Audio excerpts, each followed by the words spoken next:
అధ్యక్ష, తమరి అనుమతితో ఈ సంతాప తీర్మానాన్ని ప్రవేశపెడుతున్నాను. తెలంగాణ శాసనసభ సభ్యురాలు కుమారి లాశనందిత సాయన్న గారి మృతి పట్ల ఈ సభ తన తీవ్ర సంతాపాన్ని వ్యక్తం చేస్తూ శోకార్తులైన వారి కుటుంబ సభ్యులకు ప్రగాఢ సానుభూతిని తెలియజేస్తున్నది. అధ్యక్ష, 23/2/2024 నాడు సికింద్రాబాద్ కంటోన్మెంట్ శాసనసభ్యురాలు కుమారి లాశనందిత సాయన్న గారి ఆకస్మిక మరణం పట్ల ఈ సభ తీవ్ర సంతాపాన్ని వ్యక్తం చేసింది. ఇలాంటి బాధాకరమైన తీర్మానం నేను ప్రవేశపెట్టాల్సి వచ్చినందుకు నేను చింతిస్తున్నాను. కుమారి లాశనందిత సాయన్న గారి నాన్నగారైన కీర్తిశేషులు సాయన్న గారు నాకు అత్యంత సన్నిహితులు, ఆప్తులు. చాలా సంవత్సరాలు మేము కలిసి ప్రజాప్రతినిధులుగా ప్రజాక్షేత్రంలో పనిచేయడం జరిగింది. సాయన్న గారు అత్యంత సామాన్యమైన కుటుంబంలో 1951 వల్లభానగర్ నిజామాబాద్ జిల్లాలో జన్మించి కష్టపడి వారు 5 సార్లు శాసనసభ్యుడిగా, ప్రజా జీవితంలో కంటోన్మెంట్ బోర్డు మెంబర్గా, కంటోన్మెంట్ ప్రాంత ప్రజా సమస్యల పరిష్కారంలో వారు ఎనలేని కృషి చేసినారు. వారు సిట్టింగ్ శాసనసభ్యుడిగా ఉన్నప్పుడే ప్రజా జీవితంలోనే వారు మరణించడం జరిగింది. ఆ తర్వాత వారిచ్చిన వారసత్వాన్ని, వారు నెరవేర్చాల్సిన బాధ్యతలను, వారిని అభిమానించిన ప్రజల కోసం కుమారి లాశనందిత కూడా ప్రజా జీవితంలోకి వచ్చి వారు బ్రతుకున్నప్పుడే వారు కార్పొరేటర్గా, ఆ తర్వాత వారి తరఫున వారిని నమ్ముకున్న ప్రజల కోసం వారు శాసనసభ్యురాలుగా ఎన్నికై ప్రజా జీవితంలోకి వచ్చి కష్టపడి పనిచేయాలన్న ఆలోచనతోటి వారు ప్రజా జీవితంలోకి వచ్చి 5 సార్లు శాసనసభ్యుడిగా సాయన్న గారు చేసిన ఎనలేని సేవలను దృష్టిలో పెట్టుకొని వారి వారసురాలుగా లాశనందితను కంటోన్మెంట్ ప్రజలు వారిని ఎన్నుకోవడం జరిగింది.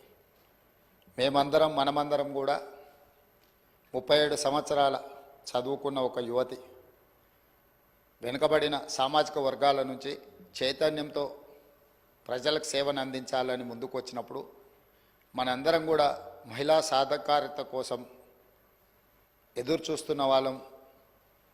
ఆ మహిళల తరఫున ప్రజాప్రతినిధి ఇక్కడికి వచ్చి సమస్యల పట్ల వారు చిత్తశుద్ధితో ఈ సభలో పోరాడతారని మనం అందరం భావించాం.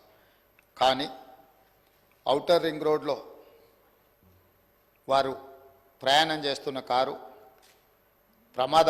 ప్రమాదానికి గురై వారు మరణించడం జరిగింది. వారిని ప్రమాదం నుంచి హాస్పిటల్కు తీసుకెళ్తే అప్పటికే తలకు తీవ్రమైన గాయమై వారు మరణించిందని చెప్పి డాక్టర్లు చెప్పడం జరిగింది. వాస్తవంగా ఆ కుటుంబము ప్రజలతో ఉన్న సత్సంబంధాలు కంటోన్మెంట్ ప్రాంతంలోనే కాకుండా జిహెచ్ఎంసి పరిధిలో ఎవరిని అడిగినా కూడా ఆ కుటుంబం యొక్క ప్రజలతోనే ఉన్న సత్సంబంధాలు, ప్రజా సమస్యల మీద వారు చేసిన ప్రయత్నాలు ఎవరైనా చెప్తారు. ముఖ్యంగా కీర్తిశేషులు సాయన్న గారు మృదు స్వభావి, సమస్యలను పరిష్కరించాలన్న తపన తప్ప రాజకీయాలకు అతీతంగా అందరితో ఒక మంచి సంబంధాలు ఉండి ఆ ప్రాంత సమస్యల కోసం వారు పోరాటం చేశారు. వారు కంటోన్మెంట్ ప్రాంతాన్ని జిహెచ్ఎంసీలో కలిపే విషయంలో కానీ, కంటోన్మెంట్ ప్రాంతంలో అక్కడ ఆర్మీ అధికారులు వాళ్ళ వల్ల కలుగుతున్న రోడ్ల ఇబ్బంది విషయంలో కానీ, ఎలివేటెడ్ కారిడార్ల విషయంలో కానీ చాలా విషయాలలో నేను పార్లమెంట్ సభ్యుడిగా డిఫెన్స్ కమిటీ మెంబర్గా ఉన్నప్పుడు సాయన్న గారు ఎన్నోసార్లు కంటోన్మెంట్ బోర్డు సమావేశాలలో ప్రస్తావించేవారు. ఎందుకు అనంటే వారు ఎమ్మెల్యేగా, నేను ఎంపీగా ఈ సమస్యల్ని పరిష్కరిస్తే ఆ కంటోన్మెంట్ ప్రాంత ప్రజలకు న్యాయం జరుగుతుంది, మేలు జరుగుతుందని చెప్పి వారు పరితపించారు. కానీ దురదృష్టవశాత్తు ఎలివేటెడ్ కారిడార్ల అనుమతి, అదేవిధంగా కంటోన్మెంట్ ప్రాంతాన్ని జిహెచ్ఎంసీలో కలపడానికి అనుమతి వచ్చే సమయానికి వారు లేరు. వారి వారసురాలుగా వచ్చిన లాస్య నందిత గారైనా ఆ సందర్భంలో ఉండి ఉంటే చాలా సంతోషపడి ఉండేవాళ్ళు. ఎందుకంటే సాయన్న గారి ప్రజలకు ఇచ్చిన మాట నెరవేరిందని.